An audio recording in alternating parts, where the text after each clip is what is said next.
That breakdown that delayed you. That flat tire at the worst possible hour. That car that would not start at all when you were in a hurry. That battery that died exactly at the moment you needed to leave. You were angry. You cursed. You asked for help. You missed an appointment. You thought you were being hindered. But I need you to listen to this now with all the attention you have. That was not a delay. It was a rescue. That mechanical failure was not an accident. It was an angel positioned between you and something you will never know the name of because it never reached you.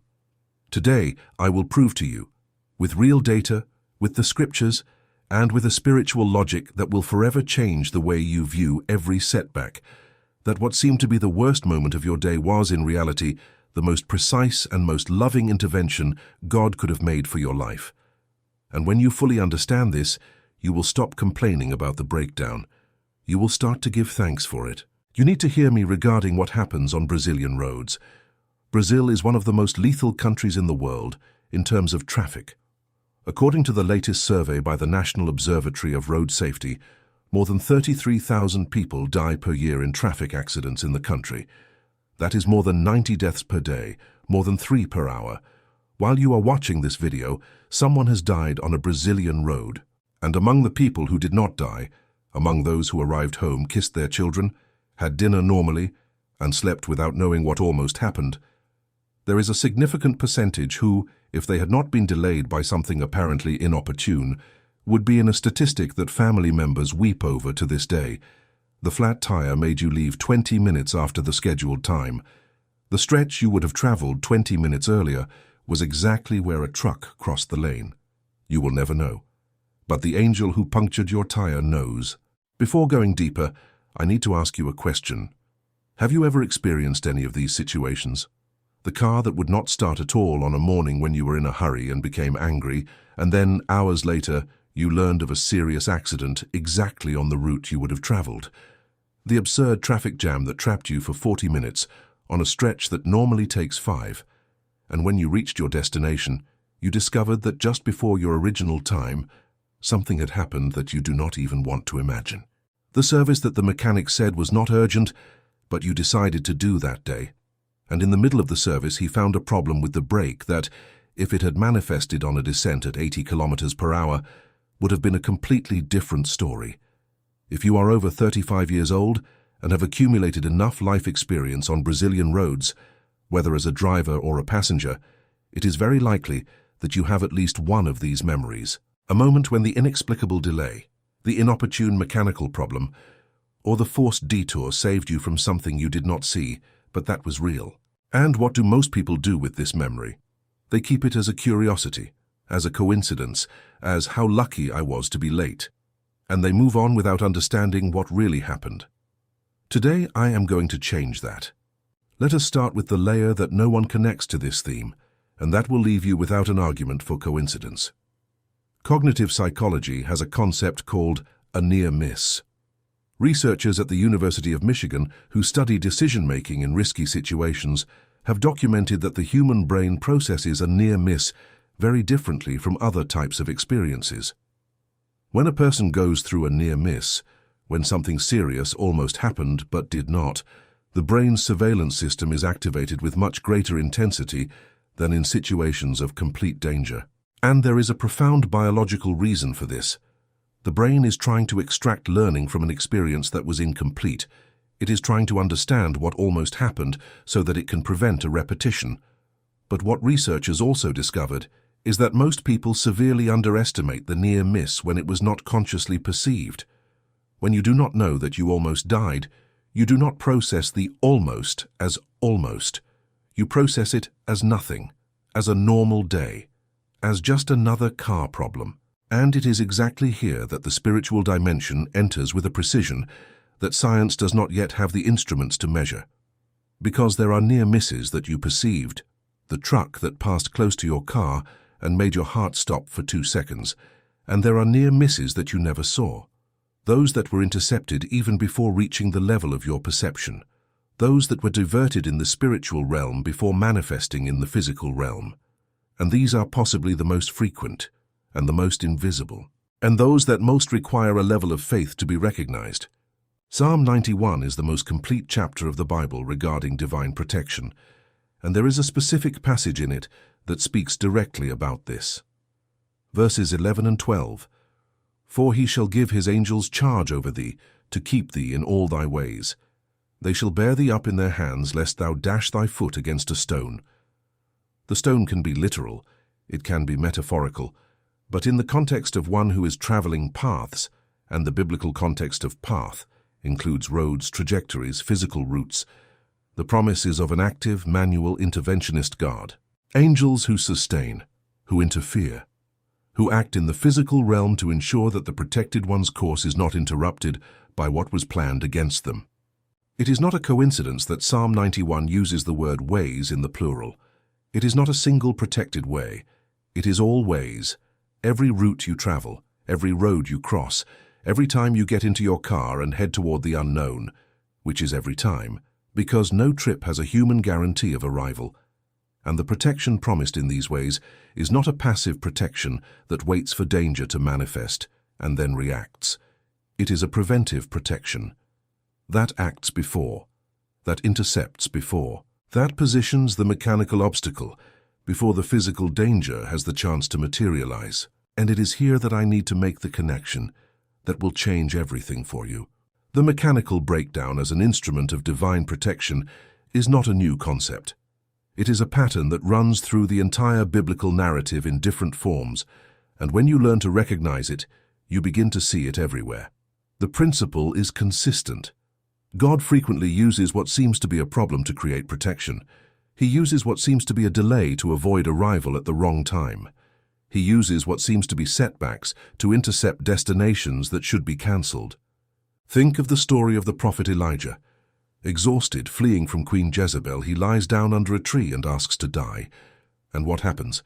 An angel touches him twice and says, "Arise and eat, because the journey is too great for thee." The angel did not remove the danger. He did not eliminate the persecution, but he ensured that Elijah had what he needed for the road ahead. And then Elijah traveled 40 days and 40 nights with that provision, a supernatural provision that sustained a journey that completely exceeded human capacity. What seemed like the worst moment of Elijah's life, collapse, exhaustion, the will to die, was intercepted by a provision of energy that took him to his destination. The interruption was not the end of the journey.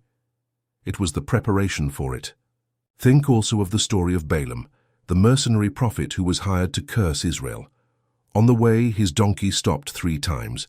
Balaam became furious and struck the animal with a staff, and the donkey, which was seeing the angel of the Lord with a drawn sword blocking the road, while Balaam saw nothing, spoke. It literally spoke. And then God opened Balaam's eyes to see the angel who was there, and the angel said, "I went out to withstand thee, because thy way is perverse before me." The donkey that would not move was protection disguised as a problem. The stubborn animal that was costing Balaam his patience was, in reality, saving his life. If the donkey had continued walking, Balaam would have collided with the angel and died. How many times has your car been Balaam's donkey? How many times was that mechanical problem, that refusal to start, that breakdown that left you on the side of the road, an angel positioned on the road ahead of you, blocking a destination that would have cost more than you imagine? But here is where most people's script fails. Because when the donkey stops, the instinctive reaction is to hit the donkey. It is the anger of the delay. It is the frustration with the mechanic. It is the furious call to the insurance company. It is the stress that contaminates the entire day. And this reaction, completely human, completely understandable, erases the perception of what is actually happening. It closes the eyes to the angel on the road. And it ensures that the protection is experienced as a problem, the intervention is felt as abandonment, and the deliverance is classified as bad luck. And this is the turning point I want to propose to you today. Not a naivety that denies that the breakdown is inconvenient. It is. Not a spirituality that pretends the flat tire was not a hassle. It was. But a consciousness that, in the midst of the real inconvenience and the real hassle, manages to ask, what is this delay sparing me from? What is this obstacle intercepting? Who is acting here beyond the mechanical problem I am seeing?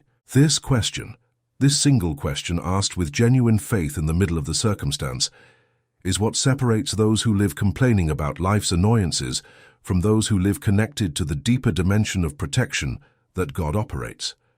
And asking this question is not passivity, it is not conformism, it is the most active discernment that exists. Let me bring you a statistic that will be engraved in your memory. Researchers from the Institute for Applied Economic Research, IPEA, analyzed data on serious accidents on Brazilian federal highways and identified that more than 60% of accidents involving deaths or serious injuries happen in very specific time windows of the day, between noon and 2 in the afternoon and between 6 and 8 in the evening. Exactly the times of highest vehicle flow and exactly the times when most people are in a hurry to get somewhere. Exactly the times when a 20-minute delay, caused by anything, including a mechanical breakdown, can mean the difference between being inside and being outside of one of these lethal windows. Have you ever done the math on how many times a breakdown took you out of these windows? Probably not, because the protection that works does not appear in the statistics. It appears in the silence of arriving home as if it were a normal day. I need to tell you about a situation that a family from São Paulo experienced, and that represents thousands of stories circulating throughout Brazil, especially in faith communities. It was a Friday night. The father, 51 years old, was leaving work to pick up his 18-year-old daughter from a concert in the south zone of the capital. The car would not start. Not at all. Battery. He spent 40 minutes waiting for help from the tow truck. He kept his daughter waiting, nervous, impatient, feeling like the worst father in the world for not being able to solve it. When help arrived, the car was towed. He took a rideshare app. On the way, they passed the street where he would have originally parked. There was a police cordon. There were cameras. There were blankets on the ground covering what no one wants to see. A robbery with an exchange of gunfire had happened exactly on the stretch where he would have parked, approximately at the time he would have arrived if the car had started normally. He arrived home at 2 in the morning. He hugged his wife for 15 minutes without being able to speak, and the next day, with a new battery installed, he went to the mechanic, and the mechanic found nothing wrong with the battery. It was perfectly good. You can call that a coincidence, but the person who hugged his daughter that night does not call it a coincidence. He calls it by its right name. Now I need to talk to you about what to do with this recognition, because understanding that the mechanical deliverance was real is the first step. The second step is to develop a spiritual practice that keeps this awareness alive in daily life. Because divine protection operates more fully in the life of one who is tuned to recognize it, thank it, and declare it. Not because God requires recognition as a condition for protection. His mercy is not transactional, but because active recognition creates within the human being a state of faith, connection, and gratitude that in itself attracts what Psalm 91 promises, dwelling in the shelter of the Most High. And whoever dwells in that shelter is, by definition, under a covering that external events cannot penetrate in the same way. The first practical step is prayer before every trip, not a heavy religious ritual, a simple and direct conversation with the God who promised to guard your ways. Before turning the key or pressing the button as it is today, you declare, Lord, I surrender this journey into your hands. May your angels guard this road. May no snare set against me materialize. May whatever needs to be intercepted be intercepted. May I arrive where I need to arrive at the right time and in the right way. Simple. 30 seconds. And spiritually significant in a way that you will begin to feel in the peace with which you drive, in the calm with which you face traffic, and in the gratitude with which you arrive. The second step is the practice of retroactive recognition. This may seem strange, but it is powerful. Set aside a moment per week. It could be Sunday night, it could be Saturday morning, to do a mental review of the week, not to catalog problems, to track deliverances. What were the moments when something could have been worse and was not? What were the delays that might have been protection? What were the setbacks that today, with the distance of a few days, seemed to have some logic that was not visible at the time? This exercise, which theologians call a providential review, trains the mind and spirit to see the hand of God in the fabric of daily life. And the more you recognize it in the past, the more easily you identify it in the present. The third step is what I call the declaration of arrival. Every time you arrive safely at your destination, regardless of how the journey was, you make a declaration of gratitude. It does not need to be elaborate. It can just be, "Thank you, Lord," said with genuine conviction, still inside the car before turning off the engine. This act creates a ritual of awareness that, with repetition, profoundly changes your relationship with traffic, with daily risk, and with the perception of divine protection.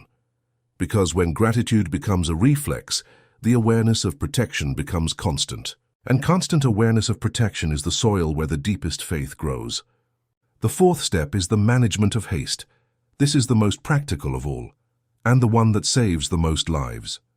Most serious accidents on Brazilian roads have haste as a contributing factor, and haste is born from the perception that time is against you. But the person who understands that divine providence operates through time, that delays can be protection, that arriving 5 minutes later can be exactly the right moment, that person begins to have a different relationship with the urgency of traffic.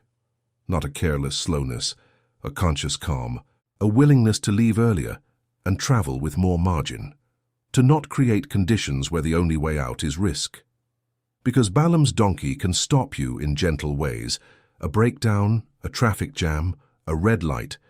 But if you ignore the gentle signs and insist on haste, the methods of intervention have to become more intense to produce the same result. The fifth step is intercession for the people who are in traffic with you. This step transforms your practice of protection from individual to collective. Every time you see an accident on the road, even if it is that slow one, the one everyone stops to see, instead of just being thankful it is not you, you pray for the people involved, for the families who will be impacted, for the first responders who arrive at the most difficult moment. And then you pray for the protection of everyone on that road at that moment, including yourself. This act of collective intercession creates an atmosphere of spiritual care that is not limited to your life. It expands. And the biblical principle is clear. When you intercede for the blessing of others, you orbit within a spiritual frequency of blessing that naturally encompasses your own life.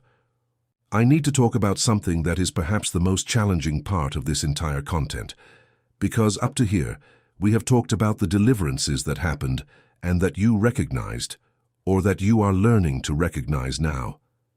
But there is a harder question that needs to be addressed with honesty. And the question is, what about when the deliverance did not come? What about when the accident happened? What about when the car crashed and someone was injured or worse? How does divine protection fit into that reality? This is the question that deserves respect, not easy, ready-made answers that diminish the pain of those who lost someone on a road. And I will answer with the only honesty the subject requires. There is no human answer that completely satisfies the heart that is in mourning. There is faith. And faith is not the absence of doubt.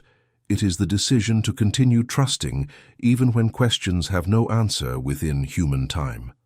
What the Bible affirms and what the believing heart chooses to embrace even in pain is that God's sovereignty is greater than the events we cannot explain, that He wastes no pain, that not even the most absurd loss escapes His ability to transform what was taken into something that surpasses our understanding.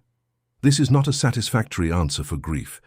It is an anchor so as not to sink in it. And for those who are here having gone through a loss in traffic, whether it was your own survival in a serious situation or the loss of a loved one, know that this video reached you with a purpose that goes beyond unanswered questions. It came as a reminder that you are still here, that you are watching this video because you reached it, and that, as small as it may seem in a moment of pain, is deliverance. And deliverance has a purpose. I want to leave you with a piece of data that will close everything with a perspective you will not forget. The Brazilian Association of Traffic Medicine estimates that for every death in Brazilian traffic, there are approximately 8 serious hospitalizations and 28 emergency room visits. This means that for every tragedy that became a statistic, there are 36 stories of people who were close, who were almost included, who came out alive, sometimes with sequelae, sometimes completely unharmed. 36 deliverances for every documented tragedy. And most of these deliverances were not recognized as deliverances. They were classified as luck, as coincidence, as thank goodness. But there is a God who knows the name of each of those 36 people, who knows why the donkey stopped, who knows which angel was positioned at which corner at that moment, and who hopes that the people who arrived home that night will one day look back and understand what was done for them without them knowing. You are one of those people, and the car that did not start, the tire that went flat, the battery that died, the traffic jam that trapped you, the traffic light that turned red in your face, the call that distracted you before leaving. Each of these events has a probability of having been the difference between a life that continues and a story that ends. And you are here, alive, watching this video, with children who can still hug you, with dreams that can still be realized, with a purpose that is still active. This deserves more than a thank goodness. It deserves declared gratitude. In the comments of this video, write the word delivered, just that. Because that word is a declaration of recognition that you were rescued from something that did not reach you but was real. And when you declare the deliverance, you honor it. And what is honored in gratitude multiplies in protection. I want to see how many people here recognize that they arrived alive at places where they should not have arrived without supernatural help. Because this number will change the way this channel understands the impact of what is being shared here. If you are not yet subscribed, resolve that now. Click subscribe, activate the bell, because every week there is content that goes straight to what most people feel but do not know how to name. And the next video will reveal something about the divine protection that operates while you sleep, about what happens in the spiritual realm during the hours of sleep, and why certain dreams and certain awakenings at 3 in the morning have a much more concrete meaning than most imagine.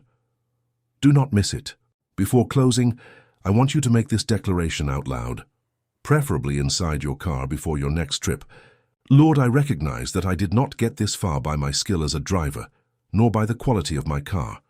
I arrived because angels guard my ways. I recognize the deliverances I saw, and I thank you for those I did not see, which were perhaps the most important. I consecrate every trip I will make from today onto your protection. May my course be guarded. May the snares set against me on the roads be undone before reaching me. May arriving home always be a certainty that comes from you. And may I never again treat a breakdown as bad luck, but as a sign that there are angels working on my protection, even when I cannot see. In the name of Jesus, amen. You were rescued. The car that failed saved your life, and the God who sent the angel to stop Balaam's donkey is the same who acts today on the highways of Brazil for those who are his. Go with God and drive protected.